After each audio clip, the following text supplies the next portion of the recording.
क्या आप जानते हैं कि 2025 का साल कैसा होगा? इतिहास के सबसे भयंकर और चौंकाने वाले भविष्यवाणियों का दौर आ चुका है।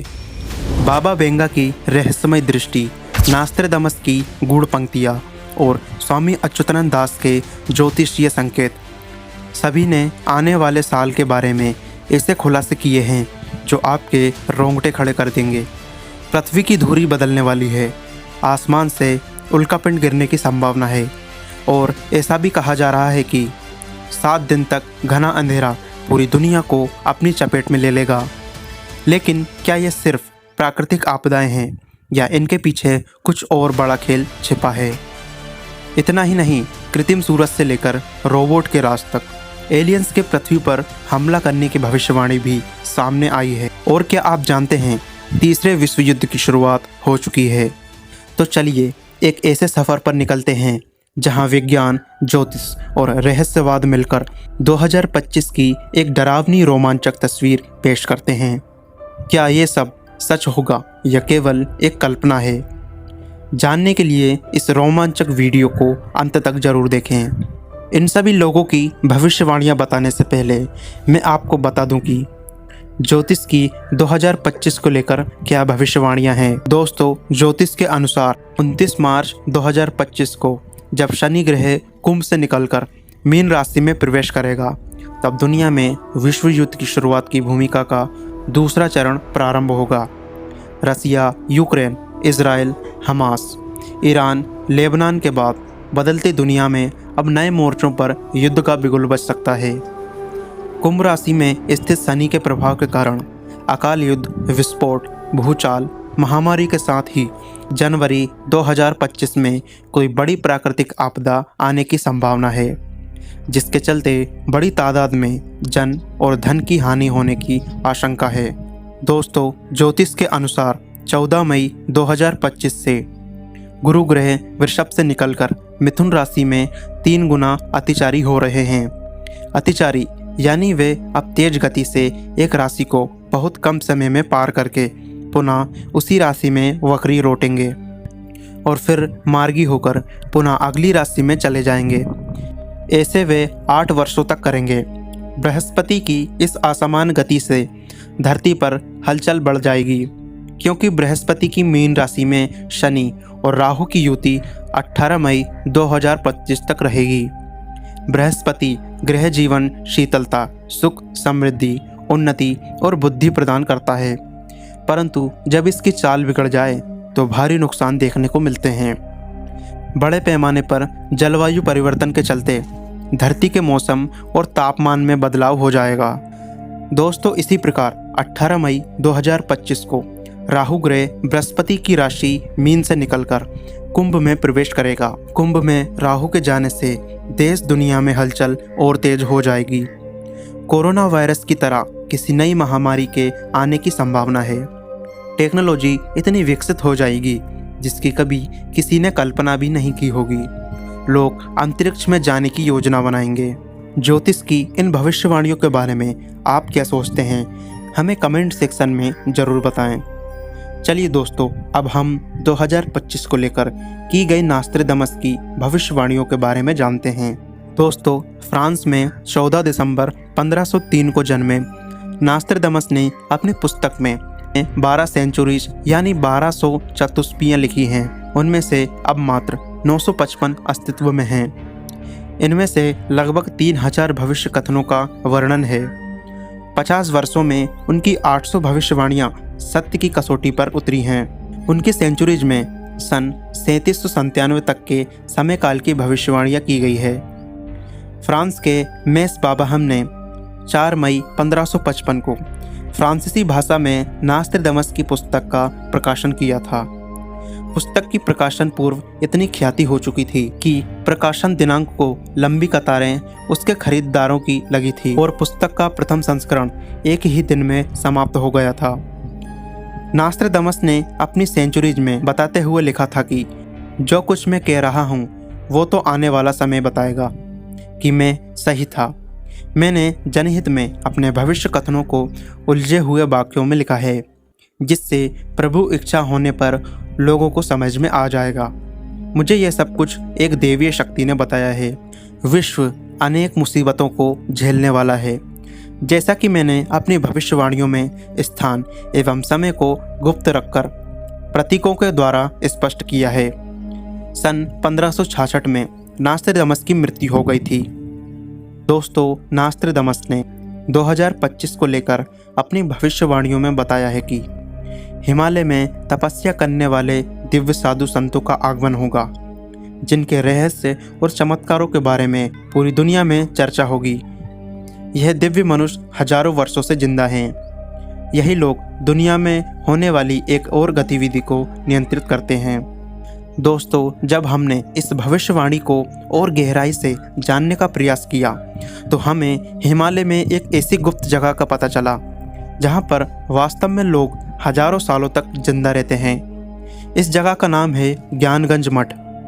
जी हाँ दोस्तों, ज्ञानगंज मठ ही वह जगह है जहां पर लोग हजारों सालों से आज भी जिंदा हैं। ज्ञानगंज मठ हिमालय में एक छोटी जगह है। मान्यता है कि ज्ञानगंज मठ में केवल सिद्ध महात्माओं को ही जगह मिलती है और कोई भी आम इंसान वहां तक नहीं पहुंच सकता। हिमालय में तिब्बत और अरुणाचल प्रदेश के बीच मौजूद इस जगह को श्रांगीला शंभाला सिद्धाम भी कहा जाता है।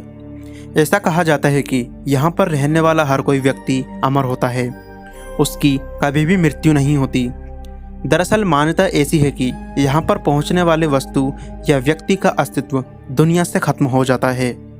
इस जगह पर काल यानी समय का भी कोई असर नहीं होता, इसलिए वहाँ मन में विचार सहित शारीरिक शक्ति और मन की चेतना बहुत अधिक बढ़ जाती है।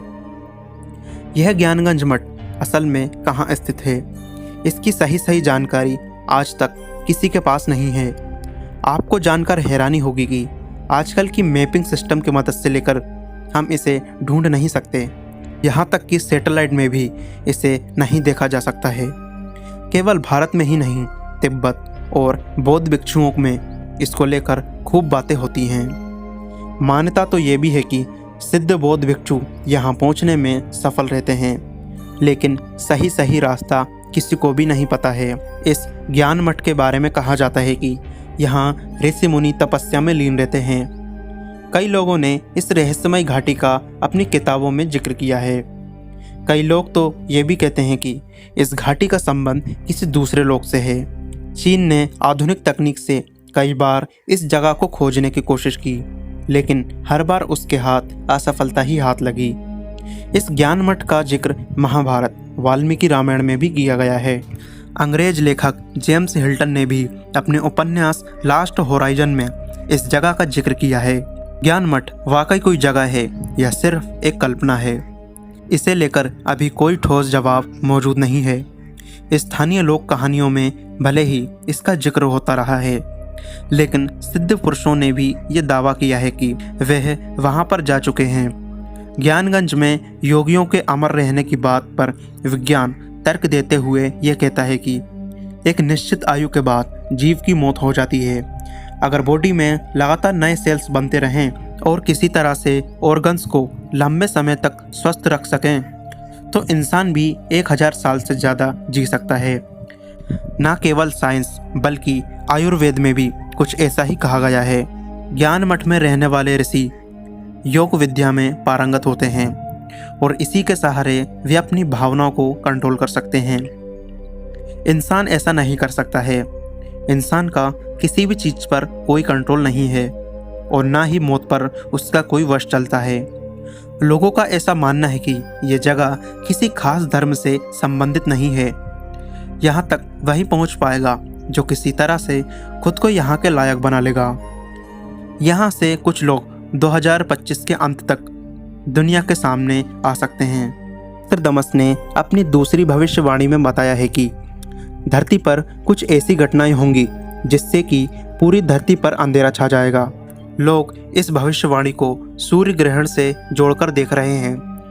8 अप्रैल 2025 को अमेरिका में लगे सबसे लंबी अवधि के सूर्य ग्रहण में भी धरती पर कुछ देर के लिए अंधेरा छा गया था। वहीं नास्ट्राडामस के अनुसार धरती पर हो रही प्राकृतिक आपदाओं के कारण धरती पर 7 दिनों तक अंधेरा रहेगा। कहा जा रहा है कि यह घटना 2025 से 2029 के बीच कभी भी हो सकती है। यह घटना किसी बड़ी प्राकृतिक आपदा के कारण हो सकती है, या फिर हो सकता है कि कोई बहुत बड़ा महायुद्ध इस पृथ्वी पर हो। वायुमंडल में ऐसी स्थिति निर्मित हो कि चारों ओर धुआं ही धुआं हो जाए और सूर्य का प्रकाश पृथ्वी तक ना पहुंच पाए। यदि नास्ट्राडामस की यह भविष्यवाणी सच होती है तो सच में दुनिया में हाहाकार मच जाएगा। दोस्तों, नास्ट्राडामस ने अपनी अगली भविष्यवाणी में बताया है कि आसमान से कोई धूमकेतु पृथ्वी पर गिर सकता है, जिसकी वजह से दुनिया में भयंकर तबाही मचेगी। या फिर हो सकता है कि दूसरे ग्रह पर रहने वाले लोग पृथ्वी पर हमला कर दें, जिसकी वजह से भी आसमान से आग बरस सकती है। इसके अलावा ऐसा भी हो सकता है कि तृतीय विश्व युद्ध महाविनाश रूप ले लेगा और चारों ओर से परमाणु बमों का हमला हो जाएगा, जिससे पूरी दुनिया में तबाही हो सकती है। इसके अलावा नास्ट्राडामस ने इस साल कई जगह बाढ़ तो कहीं सूखा पड़ने के बारे में भी भविष्यवाणी की है। नास्ट्राडामस के मुताबिक पूरी दुनिया पर मौसम की मार पड़ेगी और कहीं भीषण गर्मी तो कहीं कपकपाती ठंड इंसानों की नींद उड़ा देगी। वहीं नास्ट्राडामस ने जापान के तटीय शहरों को लेकर चेतावनी दी थी कि इस साल भूकंप और सुनामी जैसी घटनाएं भी घट सकती हैं। आगे नास्ट्राडामस ने अपनी भविष्यवाणियों में बताया है कि सागरों के नाम वाला धर्म चांद पर निर्भर रहने वालों के मुकाबले तेजी से पनपेगा और उसे दो लोग भयभीत कर देंगे। चांद पर आधारित धर्म एक ही है, इस्लाम, और दुनिया में जितने भी सागर हैं उनमें से सिर्फ हिंद महासागर के नाम पर ही एक ही धर्म है, जिसे हिंदू धर्म कहते हैं। आगे के वाक्य की व्याख्या करना कठिन है, लेकिन नास्ट्राडामस ने अपनी और भी भविष्यवाणियों में हिंदू धर्म के उत्थान की बात कही गई है। दोस्तों, नास्ट्राडामस ने अपनी भविष्यवाणियों में किसी महान व्यक्ति के जन्म के बारे में भी बताया है, जिसे उन्होंने मुक्तिदाता कहा है। उन्होंने लिखा है कि 5 नदियों के प्रख्यात द्वीप राष्ट्र में एक महान राजनेता का उदय होगा। इस राजनेता का नाम वरुण या शरण होगा। वह एक शत्रु के उन्माद को हवा के जरिए समाप्त करेगा। इस कार्रवाई में 6 लोग मारे जाएंगे। भारत में वैसे तो कई प्रसिद्ध नदियां हैं, गंगा, यमुना, सरस्वती, गोदावरी, नर्मदा, कावेरी, ब्रह्मपुत्र और कृष्ण आदि। लेकिन पंजाब ऐसा क्षेत्र है जिसे 5 नदियों की भूमि कहा जाता है। पंजाब अर्थात जहां 5 नदियां बहती हों। पूर्व में इसे पंचनद प्रदेश भी कहा जाता था। पंजाब प्राचीन काल से ही धरती की राजनीति का मुख्य केंद्र भी रहा है। ये 5 नदियां हैं सतलुज, व्यास, रावी, चिनाब और झेलम। इन 5 नदियों का उल्लेख वेदों में भी मिलता है। तो क्या पंजाब से होगा महान राजनेता? पंजाब के इतिहास को देखें तो गुरु नानक देव, गुरु तेग बहादुर, गुरु गोविंद सिंह जैसी महान विभूतियों का इसी क्षेत्र से ताल्लुक है। 3 और घिरे समुद्र क्षेत्र में वह जन्म लेगा जो बृहस्पतिवार को अपना अवकाश दिवस घोषित करेगा।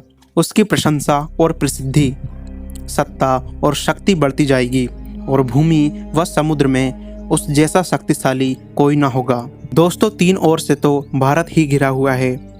भारत में गुरुवार एक ऐसा वार है जिसे सभी धर्म के लोग समान रूप से मानते हैं। भारत में पहले भी राम, कृष्ण, बुद्ध, महावीर, चाणक्य आदि महापुरुषों का जन्म हो चुका है, जिन्होंने तत्कालीन समाज को काफ़ी प्रभावित किया था। उन्होंने आगे लिखा है कि एक मील व्यास का एक गोलाकार पर्वत अंतरिक्ष से टकराएगा और महान देशों को समुद्री पानी में डुबो देगा। यह घटना तब होगी जब शांति को हटाकर युद्ध, महामारी और बाढ़ का दबदबा होगा। इस उल्कापिंड के द्वारा कई प्राचीन अस्तित्व वाले महान राष्ट्र डूब जाएंगे। तबाही के बाद शांति होगी। इस शांति से पूरी दुनिया में 72 घंटे का अंधेरा छा जाएगा। पहाड़ों पर बर्फ गिरेगी और कई देशों के युद्ध शुरू होते ही खत्म हो जाएंगे। ऐसा एक प्राकृतिक घटना के कारण होगा। जब तृतीय युद्ध चल रहा होगा, उस दौरान चीन के रासायनिक हमले से एशिया में तबाही और मौत का मंजर होगा, ऐसा जो आज तक कभी नहीं हुआ। चलिए दोस्तों, मैं यहाँ पर नास्ट्रेडमस की कुछ सेंचुरी आपको सुना रहा हूँ। आप कमेंट करके बताना कि इनका अर्थ क्या है। 27 अक्टूबर 2025 को मेष के प्रभाव में तीसरी किस्म की जलवायु आएगी। एशिया का राजा मिस्र का भी सम्राट बनेगा। युद्ध, मौतों, नुकसान और ईसाइयों की शर्म के हालात बनेंगे। दक्षिणी भारत से एक ऐसा नेता उभर कर आएगा जो पूरे विश्व को एक करके रख देगा। उसके दौरान में रूस साम्यवाद का दामन छोड़ हिंदू धर्म स्वीकार करेगा। सांप्रदायिकता और शत्रुता के एक लंबे दौर के बाद सभी धर्म तथा जातियां एक ही विचारधारा को मानने लगेंगी। धर्म बटेगा, लोगों को काले और सफ़ेद तथा दोनों के बीच लाल और पीले अपने अपने अधिकारों के लिए भिड़ेंगे। रक्तपात, महामारियाँ, अकाल, सूखा, युद्ध और भूख से मानवता बेहाल होगी। नास्ट्रेडमस के अनुसार ईरानवासी एक अरब मुखिया दक्षिण पूर्वी स्पेन पर काबू पालेगा। शनि और मंगल सिंह राशि में होंगे, तब स्पेन हाथ से जाता रहेगा। फ्रांसीसी हार ही जाएंगे। फिर पूर्वी हमलावर यूरोप पर भारी बमबारी करेगा। इटली को ही ये लोग प्रमुख अड्डा बनाएंगे। यूरोप कीटाणु हमले का शिकार करेगा। फिर होगा स्विट्जरलैंड पर हमला। वहाँ के बैंकों का खजाना लुट जाएगा। स्विस सेना कुछ ना कर पाएगी। दोस्तों, नास्ट्रेडमस की इन भविष्यवाणियों के बारे में आप क्या सोचते हैं? हमें कमेंट करके ज़रूर बताना।